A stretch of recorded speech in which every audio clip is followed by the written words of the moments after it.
สบายดีมื้อนี้หลานสิมาพรีเซนต์ในหัวข้อที่ว่าต่อกับหัวข้อ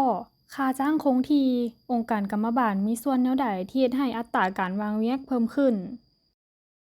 ก่อนอื่นโมจะมาแนะนำว่าองค์การกรรมบาลแม่นหยังองค์การกรรมบาลแม่นองค์การที่สร้างตั้งขึ้นจากกลุ่มผู้ออกแรงงานภายในองค์กรใดหนึ่งหรืออาจเกิดจากการร่วมโตกันของผู้ออกแรงงานในขงเขตอาชีพเดียวกันโดยองค์การกรรมบาลมีหน้าที่เป็นตัวแทนของผู้ถูกจ้างเจรจาต่อรองกับผู้ว่าจ้างเพื่อให้เกิดสัญญาจ้างที่เป็นธรรมที่สุด ปกป้องสิทธิและผลประโยชน์แก่บรรดาผู้ถูกจ้างเรียกร้องเรื่องสวัสดิการต่างๆเป็นต้น องค์การกรรมบาลก่อตั้งขึ้นโดยการร่วมตัวกันของบรรดาผู้ออกแรงงาน พวกเขาจะปรึกษาหารือและลงคะแนนเสียงว่าควรก่อตั้งองค์การดีบ่หากคะแนนเสียงข้างก่อตั้งมีหลาย องค์การก็จะถือกำเนิดขึ้น และในบางประเทศก็มีการจดทะเบียนกับกรมแรงงานเพื่อให้เป็นองค์การที่ถูกกฎหมาย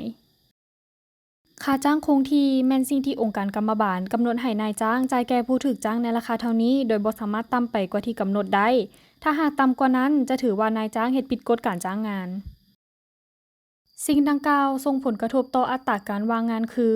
เมื่อนายจ้างบ่มีกำลังพอที่จะจ่ายเงินเดือนให้ได้เท่ากับที่องค์การกรรมบาลกำหนดพวกเขาก็จะบ่รับพนักงานใหม่และถ้าถึงขั้นร้ายแรงก็จะมีการปลดพนักงานเก่าออกให้เหลือในจำนวนเท่าที่พวกเขาสามารถจ้างได้ด้วยสาเหตุนี้องค์การกรรมบาลจึงสามารถเป็นอีกหนึ่งปัจจัยที่เฮ็ดให้อัตราการวางงานเพิ่มขึ้นได้ AI สามารถส่งผลกระทบต่อตลาดแรงงานได้บ่มันส่งผลแนวใด